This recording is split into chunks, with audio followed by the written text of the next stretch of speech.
우상 숭배에 대해서 하나님께서 아주 강력하게 경고하고 있는 모습을 우리들이 추적해서 보고 있습니다.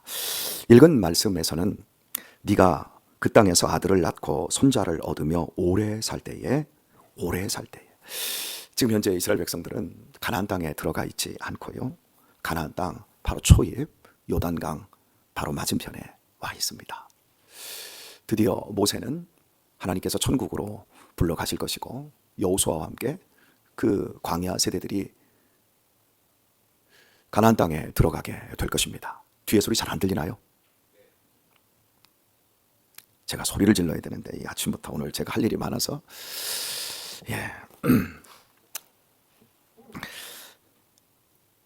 오래 살다 보면 너희들이 스스로 부패하게 될 것이다.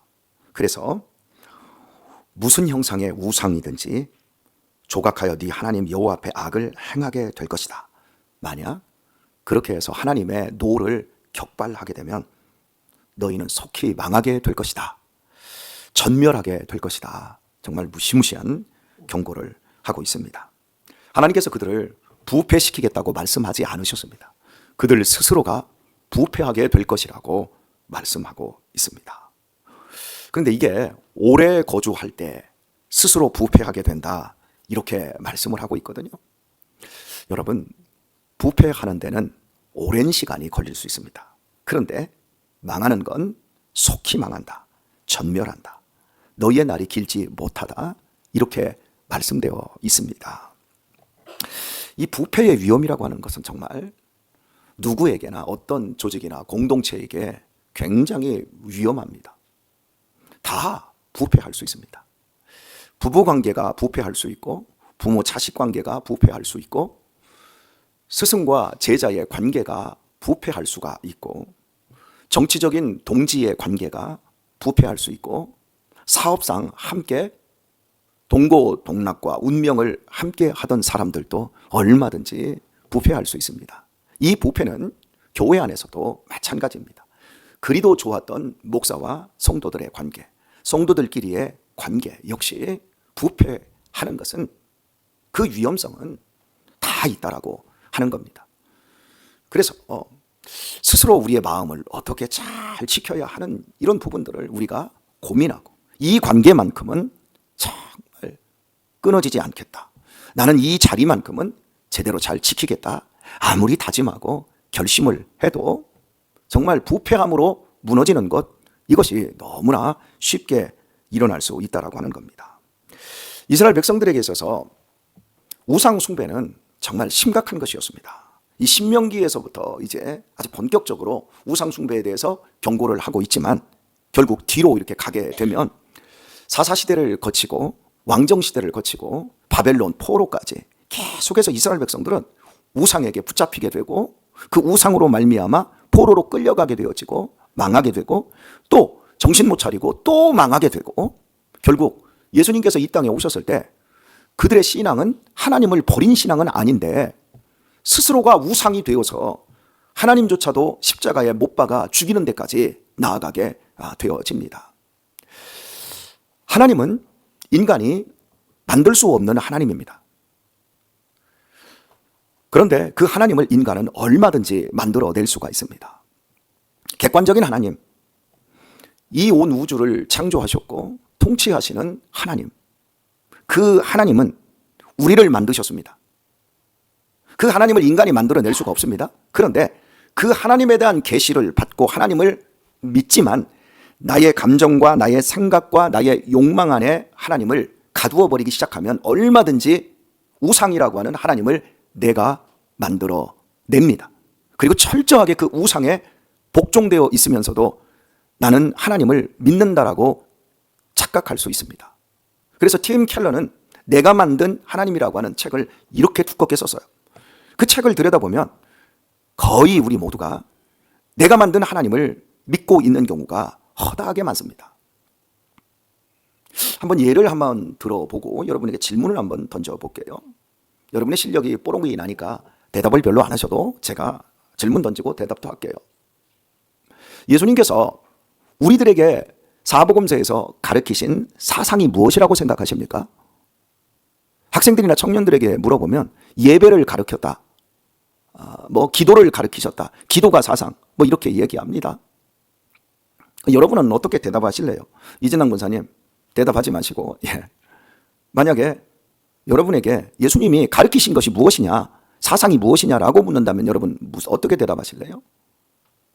사랑이라고 대답을 하실지 모르겠습니다. 아니, 거의 대부분 사랑이라고 할 수 있습니다.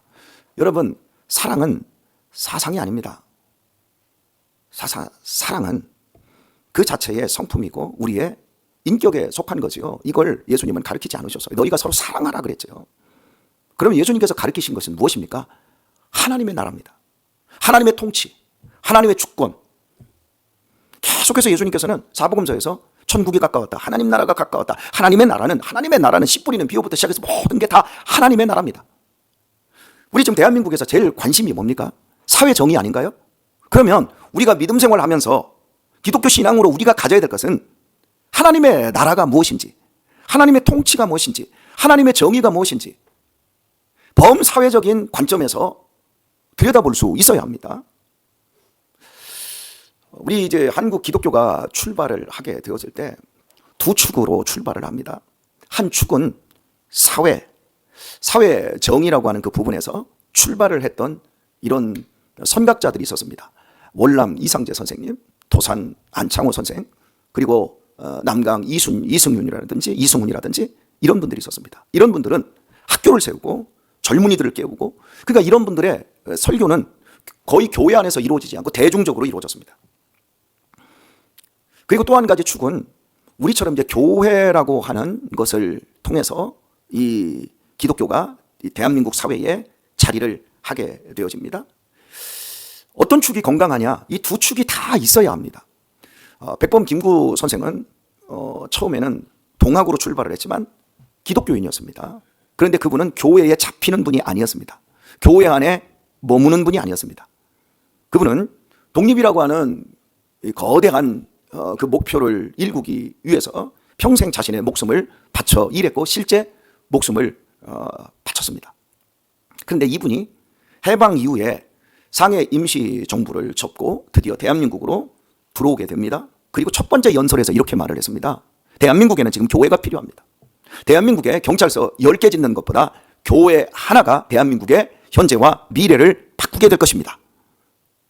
교회가 얼마나 중요한지 우리가 들여다볼 수 있어야 됩니다.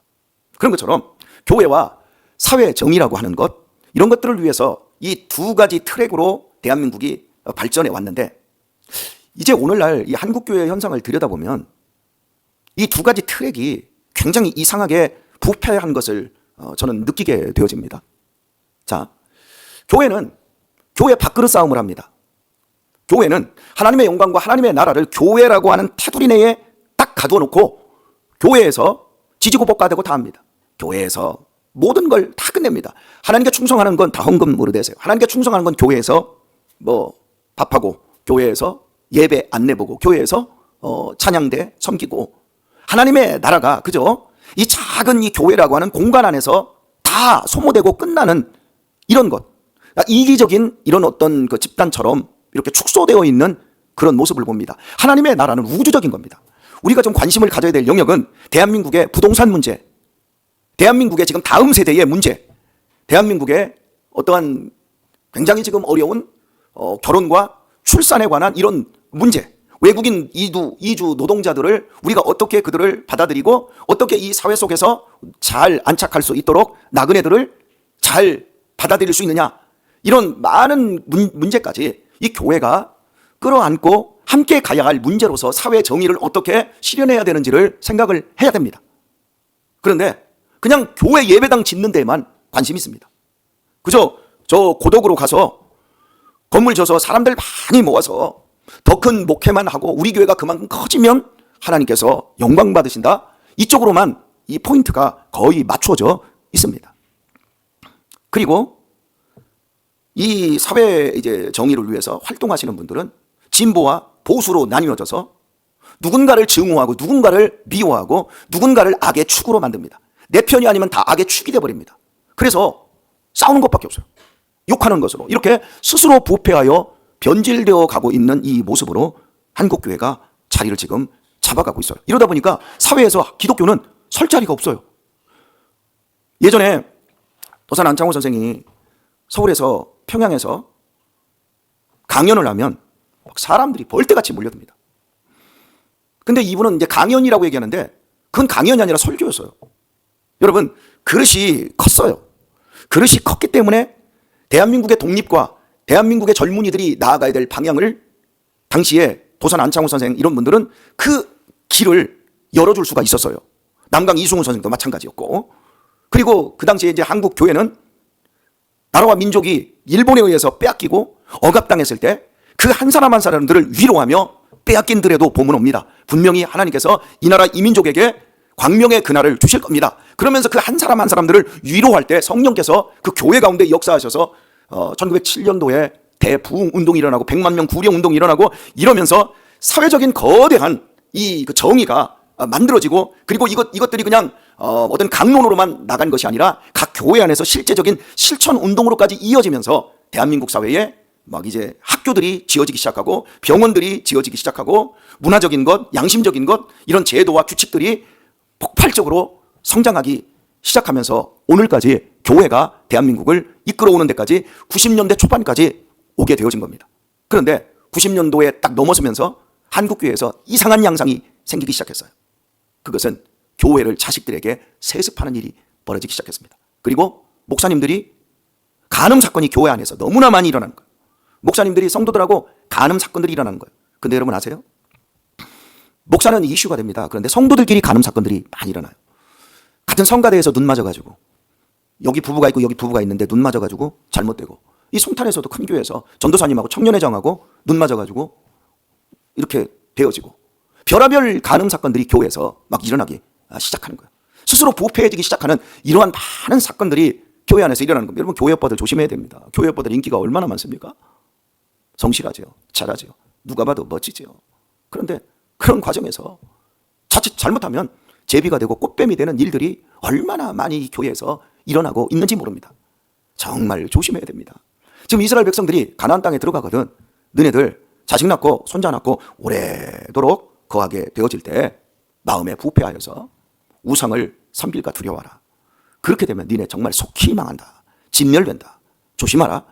근데 이 이스라엘 백성들이 실제 이런 경고에도 불구하고 이스라엘 백성들이 우상을 섬겼습니다. 자, 여러분, 이스라엘 백성들은 단 한 번도 하나님을 떠난 적이 없습니다. 이스라엘 역사를 보게 되면 그들이 대놓고 우리는 더 이상 하나님을 안 섬깁니다, 하나님 없습니다 하고 성전을 파괴하고 신앙을 버린 적은 단 한 번도 없었습니다. 그런데 북이스라엘에서는 아합, 이세벨 시대에 바알 우상을 들여오면서 하나님의 선지자들을 싹 죽이는 일들이 벌어졌습니다. 그런데 남쪽 유다는 그런 적이 단 한 번도 없었습니다. 문제는 우상을 만들어 놓고 우상식으로 하나님을 섬기면서 이것이 하나님을, 우리를 애굽 땅에서 이끌어낸 여호와 하나님이다 라고 했습니다. 그러니까 여러분, 신앙이 얼마나 무서운지, 나는 단 한 번도 하나님을 떠난 적이 없는데 사실은 진짜 하나님과 인격적인 관계를 맺어본 적이 없는 경우들도 있을 수 있습니다. 이걸 우리는 항상 돌아볼 수 있어야 할 겁니다. 한번 상상력을 동원을 해보면 이스라엘 백성들이 가나안 땅에 처음에 들어갔을 때, 여러분 40년 동안 텐트 치고 살다가 가나안 땅에 들어갔더니 크고 좋은 성읍들이 얼마나 많습니까? 하나님께서는 신명기에서 이제 우리가 이제 뒤쪽에서 이제 살펴보겠지만, 니들이 가나안 땅에 들어가면 네가 심지 않은 과실을 먹을 것이다. 네가 짓지 않은 집에서 너희들이 살게 될 것이다. 니들이 나를 잘 섬기면 나가도 복을 받고 들어와도 복을 받고 모든 일이 복을 받고 짐승들도 복을 받고 자식들도 복을 받고, 여러분 하는 일마다 여러분 그냥 다 기가 막힌 복으로 연결되니 얼마나 좋겠습니까? 그런데 시간이 지릅니다. 시간이 지나갑니다. 그럼 처음에 그 신선했고 그 놀라웠고 그 감격했던 마음들이 점점 식어지기 시작합니다. 그리고 현실에 익숙해지기 시작합니다. 제가 예전에 한번 설교를 했었던 것 같은데요, 교회 개척 초창기에 제가 여기 상가에서 살다가 점촌에 15평 원룸에서 어머니 모시고 살다가 이쪽 제일 하이빌 25평 아파트로 이사를 가게 되었습니다. 결혼하고 거의 5년 만에 집 같은 집에서 처음으로 그 새 집에 딱 들어갔을 때 그날 저녁 아내하고 잠이 안 오더라고요. 15평에서 25평으로 이사 갔습니다. 아파트가 얼마나 깨끗합니까? 얼마나 앞이 뻥 뚫려 있습니까? 얼마나 감격스럽던지 그 밤에 잠 한숨 못 주고 좋아가지고 입이 귀까지 찢어져가지고 그리고 있다가 새벽 예배를 했습니다. 이게 여러분 한 3일 가대요. 좋은 게.